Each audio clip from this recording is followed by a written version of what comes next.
कराना है? आपने शुरू करना है। हेलो डियर स्टूडेंट्स, कैसे हैं आप सभी? Welcome to ICT virtual classroom Dehradun. ICT virtual classroom Dehradun में आप सभी का स्वागत करती हूँ। मेरा नाम समता है और बच्चों क्लास 9th में हम लोगों का चैप्टर चल रहा है why do we fall ill, हम बीमार क्यों हो जाते हैं। बिना देरी किए हुए let's go to the smart board और वहां पे हम इस कॉन्सेप्ट को समझने की कोशिश करेंगे। बच्चों कल हम चर्चा कर रहे थे कि किस तरह से जो रोग होते हैं उनके क्या क्या कारण होते हैं। कॉजेज ऑफ डिजीज के बारे में हमने जाना था कि एक तो आपके इमीडिएट कॉजेज होते हैं, यानी कि जैसे आपका वायरस या बैक्टीरिया इस तरीके का कोई इन्फेक्शन हो, ऐसा जो तुरंत इन्फेक्शन होने के बाद आपका इमीडिएट प्रभाव दिखाए या तुरंत प्रभाव दिखाए, है ना। उसमें दो प्रकार के रोग हो सकते हैं। एक आपके हो सकते हैं इन्फेक्शियस यानी कि संक्रामक, और दूसरे हो सकते हैं जो संक्रामक नहीं होते, है ना। तो हमने डायरिया, कॉलेरा या कोविड इसकी बात करें या वायरल फीवर, ये सब क्या है? इन्फेक्शियस डिजीजेज हैं।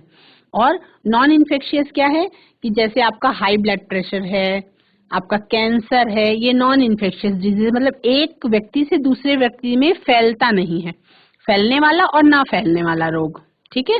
वो कंट्रीब्यूटरी में मैंने आपको बताया कि these causes contribute to occurrence of a disease, यानी किसी भी रोग के लिए ये जो कारण है ये कंट्रीब्यूशन करते हैं यानी कि योगदान देते हैं। जैसे अनहेल्दी कंडीशंस की अगर बात की जाए तो मान लीजिए कोई बच्चा है, ऐसे माहौल में रहता है, ऐसी परिस्थितियों में रहता है जहां पर उसको साफ पीने के लिए पानी नहीं मिलता और भोजन पूरा संपूर्ण संतुलित आहार जिसको हम कहते हैं वो उसको प्रॉपर नहीं मिलता या दूषित भोजन मिलता है। तो अनहेल्दी कंडीशंस जो होती हैं वो किसी भी रोग के पनपने में क्या करती हैं? योगदान करती हैं। कंजम्पशन ऑफ फूड कंटामिनेटेड या वाटर कंटामिनेटेड हो can be another cause of disease.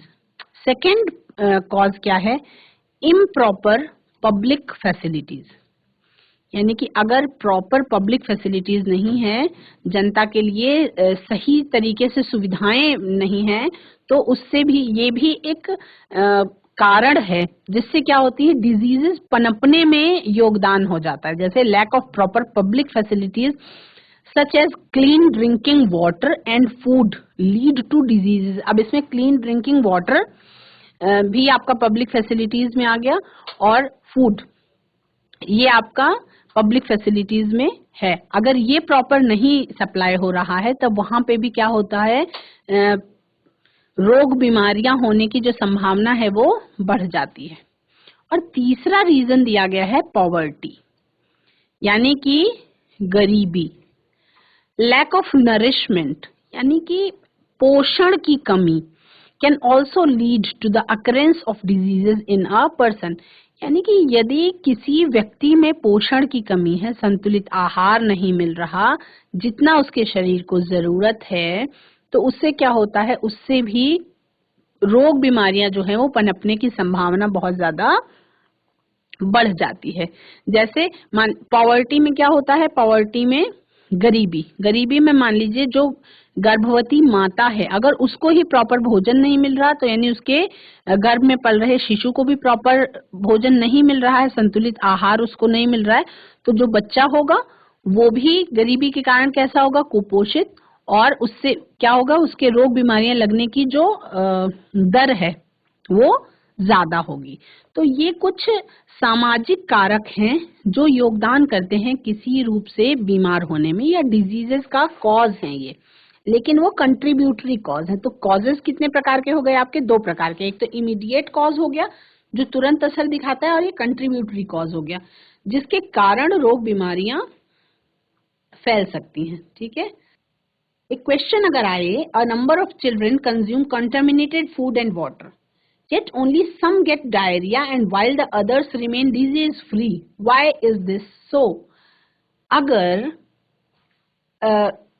एक हम बच्चों के ग्रुप की बात करें तो हम क्या देखते हैं, जैसे अगर हम एग्जाम्पल ले लेते हैं पानी पूरी का, हम अगर पानी बताशे का या पानी पूरी का एग्जाम्पल ले लें, तो एक ग्रुप था जिसने पानी पूरी खाई, उसमें पानी भर भर के दिया जाता है, ठीक है। तो उसमें से देखा कि कुछ लड़कियां जो थी, अगर हम एक सिचुएशन विजुअलाइज करें अपनी आंखों के सामने कि एक इंटर कॉलेज है जहां से लड़कियां निकली पढ़ के और उनका मन किया पानी पूरी खाने का, उन्होंने पानी पूरी खाई, ठीक है। उसमें से कुछ लड़कियां जो थी वो स्वस्थ रही, उनको कोई प्रॉब्लम नहीं हुई, लेकिन कुछ लड़कियां ऐसी हुई जो अगले दिन स्कूल नहीं आई, बीमार हो गई। तो क्या कारण है कि एक ही चीज खाने के बाद भी कुछ लोग बीमार हो जाते हैं और कुछ लोग बीमार नहीं होते हैं? क्यों? This happens because of the difference in the level of immunity.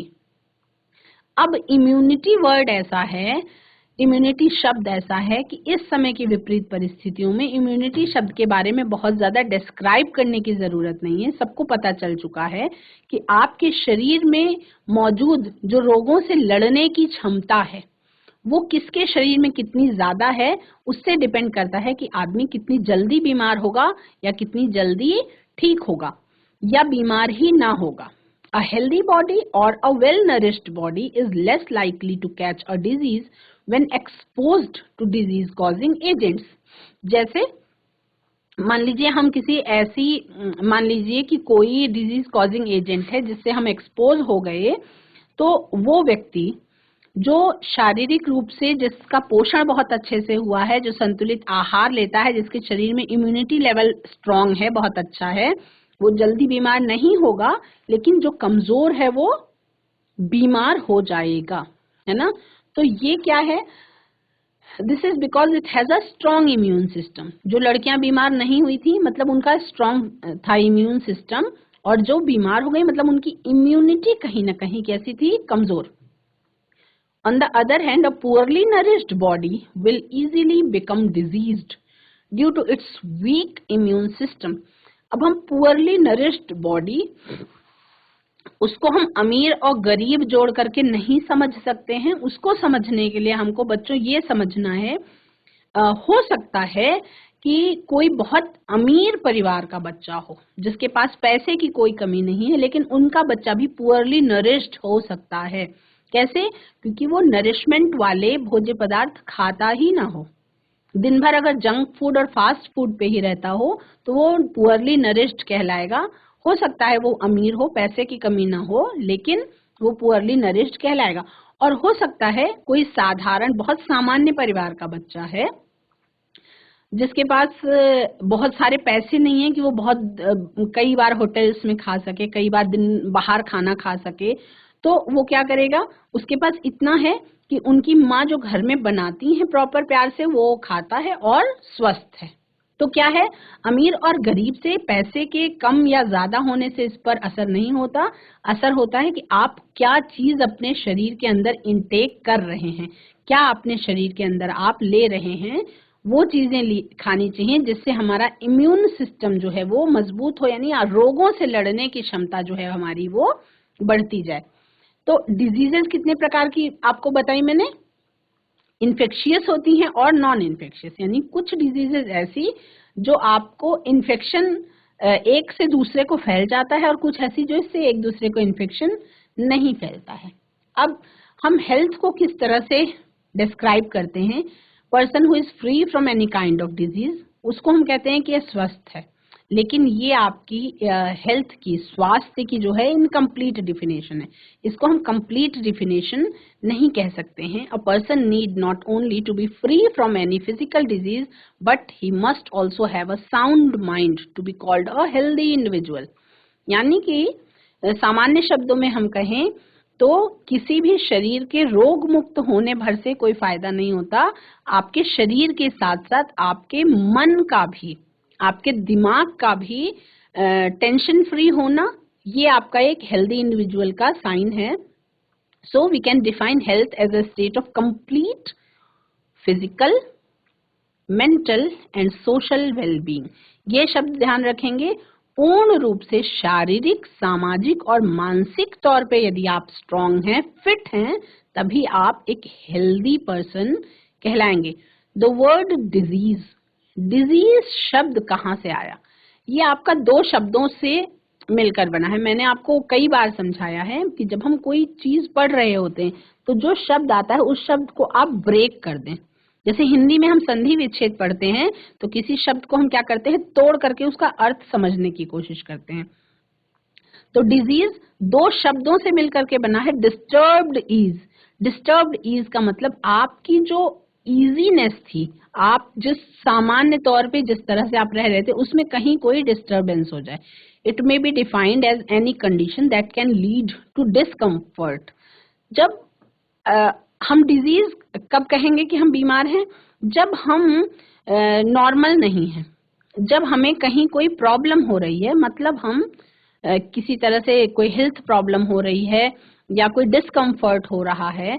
Even affected व्यक्ति जो है, डिजीज्ड व्यक्ति जो है, उसकी डेथ भी हो सकती है। तो इस कंडीशन में a part of body is no longer healthy और इट इज माल फंक्शनिंग, यानी कि कोई अंग हमारे शरीर का काम करना या तो कम कर दे, बंद कर दे, या ठीक तरीके से काम ना करे, या ये कह सकते हैं कि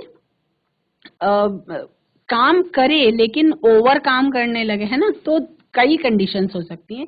अब इसमें डिजीजेस जो होती हैं वो अक्वायर्ड डिजीजेस की कैटेगरी भी होती है और कॉन्जेनाइटल डिजीजेस की भी कैटेगरी होती है। तो अक्वायर्ड डिजीजेस क्या होती हैं?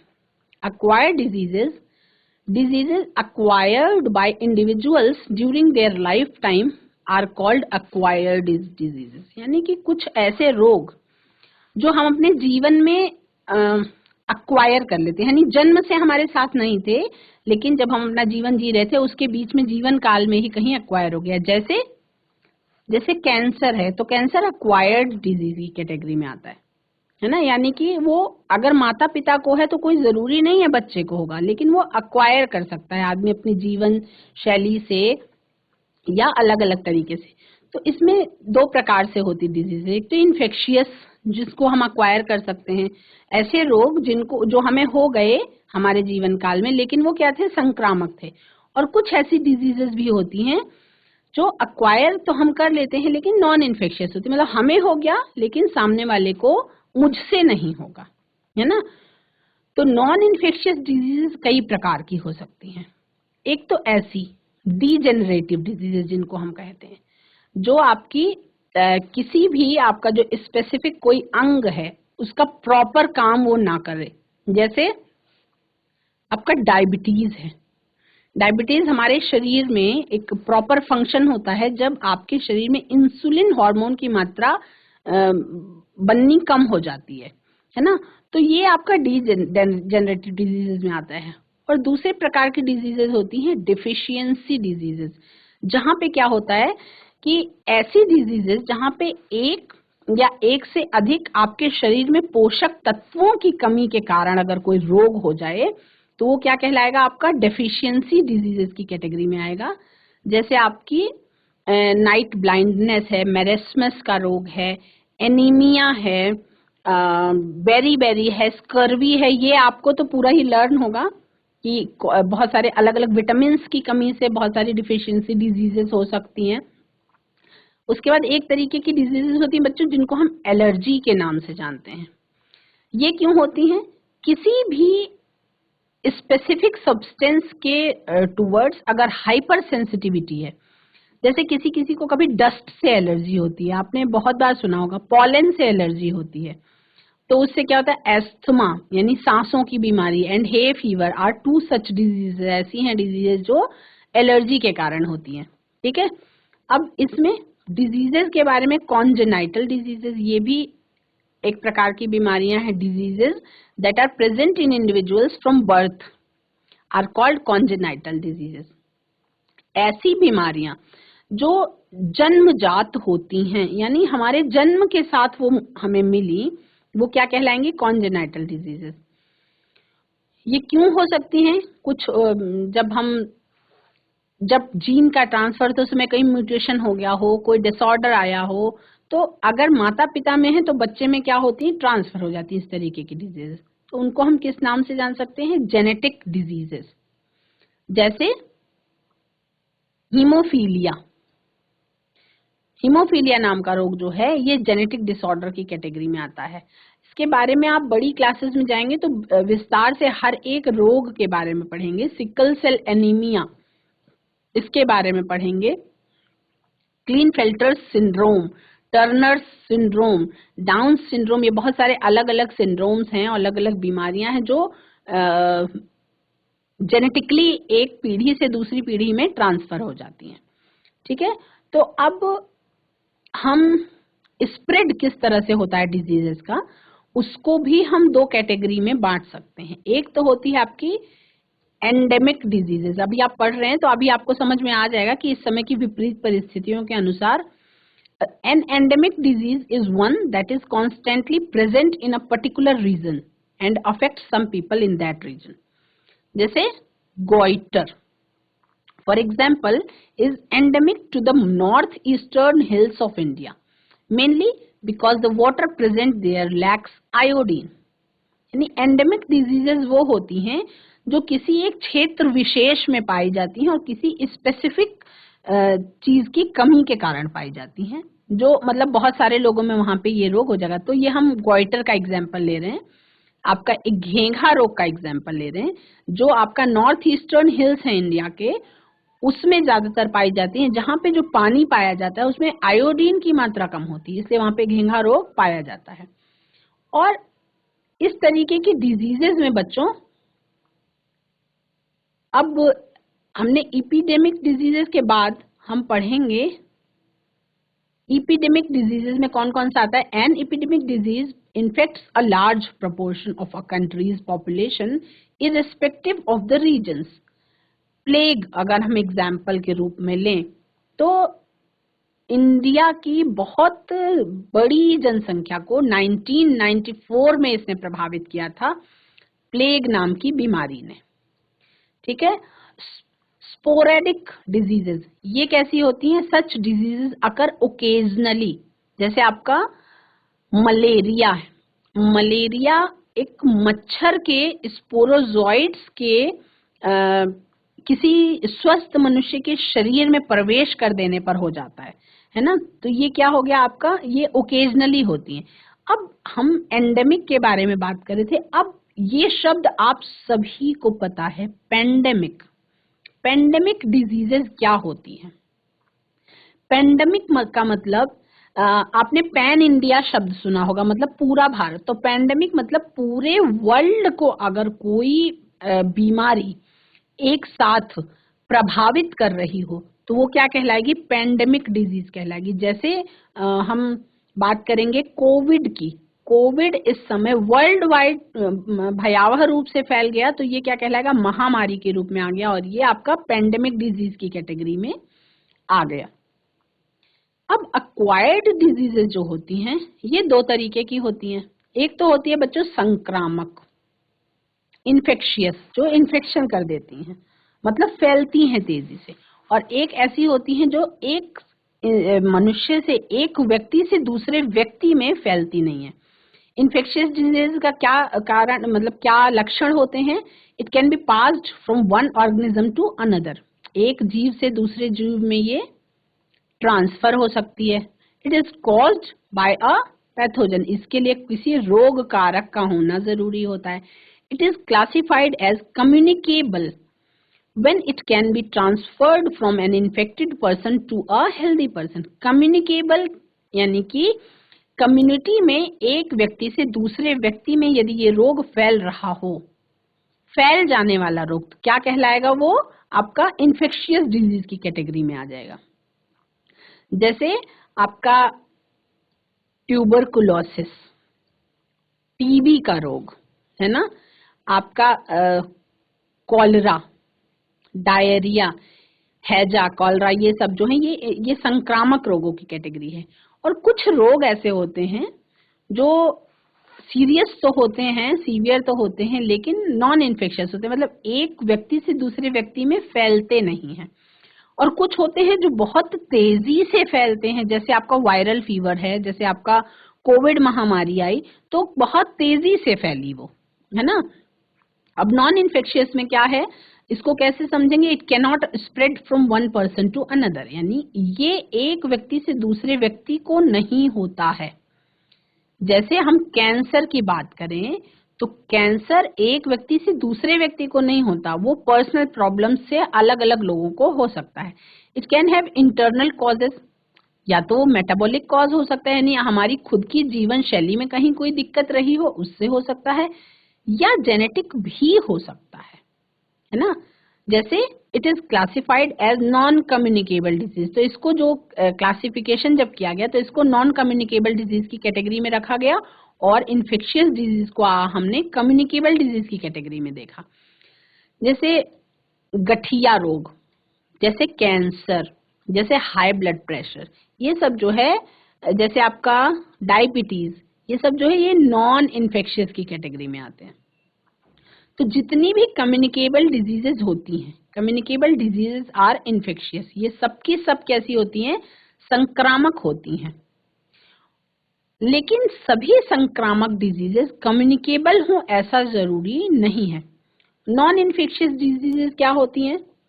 नॉन इन्फेक्शियस और non communicable diseases can occur due to a number of reasons, इसके अलग अलग बहुत सारे कारण हो सकते हैं। क्या?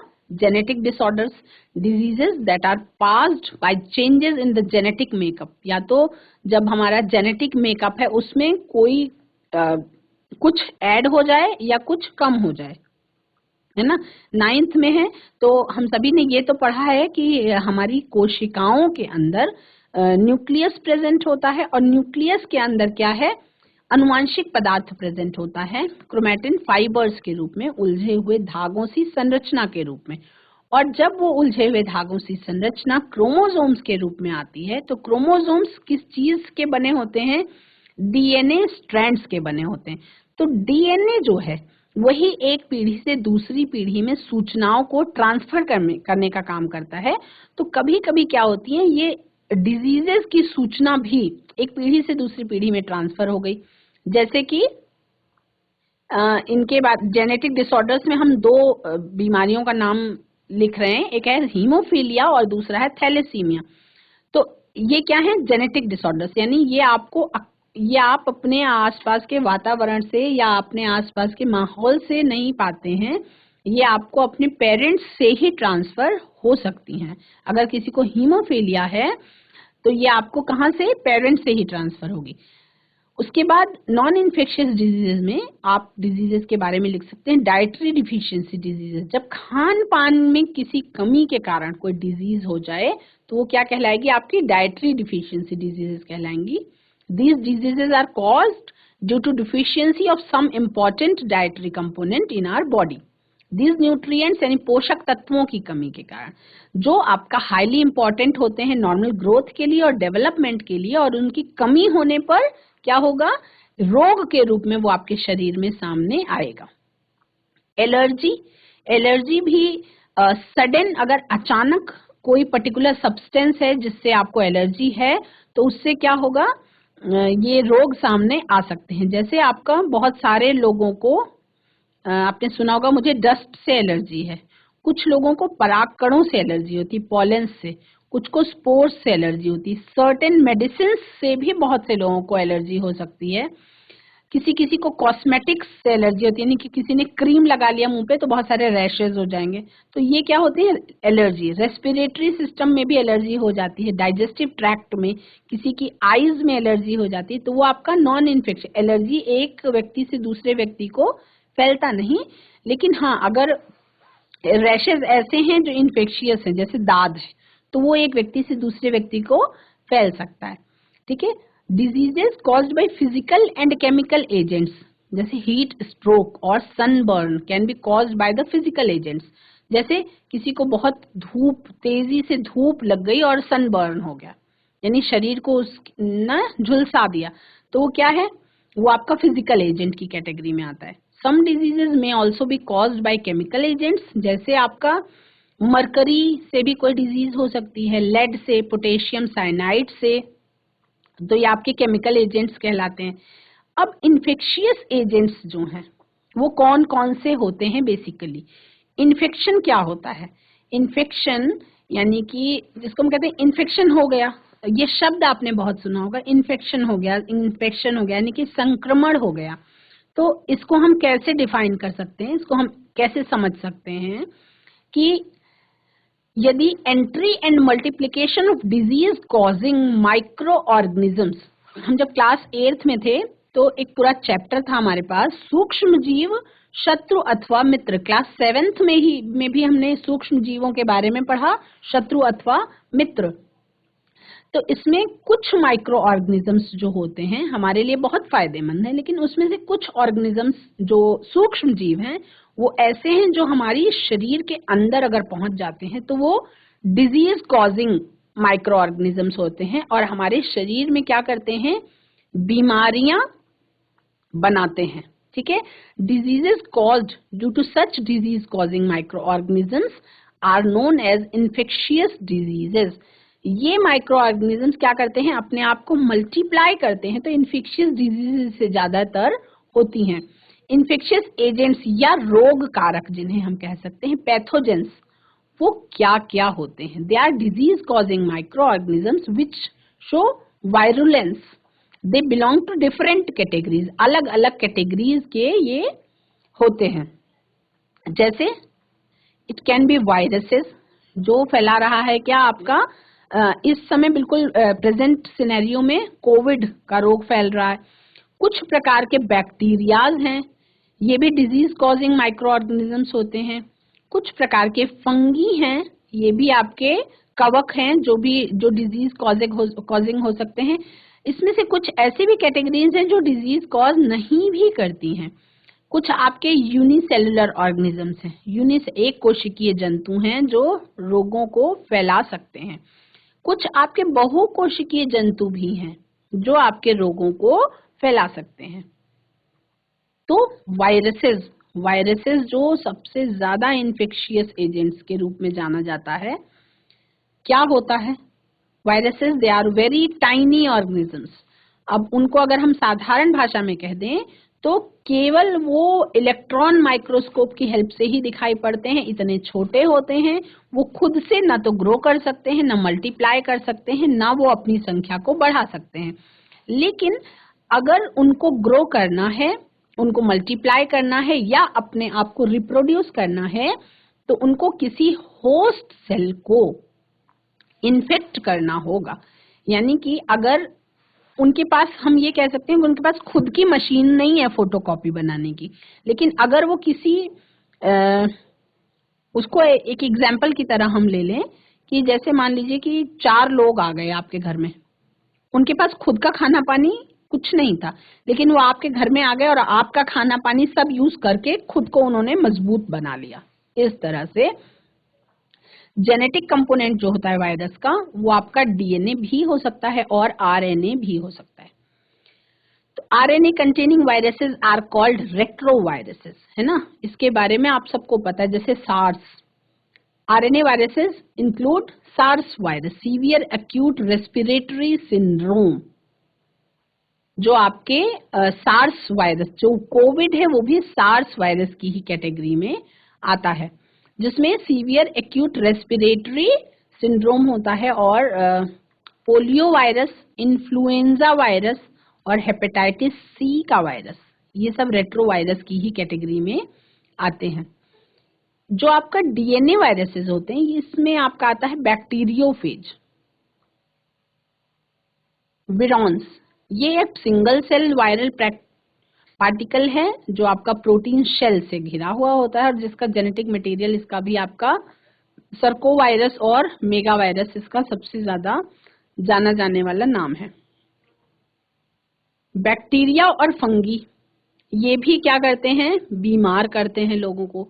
बैक्टीरिया कैसे होते हैं, यूनिसेलुलर होते हैं, प्रोकैरियोटिक ऑर्गेनिजम्स होते हैं और they reproduce very quickly, they are larger than viruses, यानी वायरसेस से ये थोड़े बड़े होते हैं। Only some bacteria cause disease, कुछ बैक्टीरिया जो है ये डिजीज कॉज करते हैं और कुछ जो है वो यूजफुल भी होते हैं, है ना।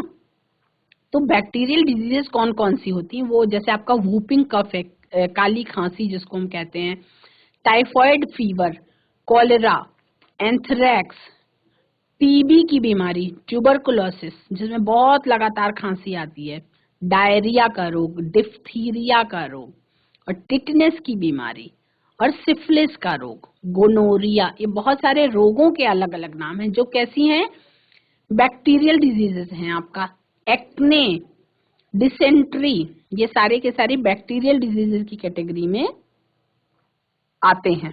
ठीक है। फंगी, ये फंगी क्या होते हैं, दे आर यूकैरियोटिक।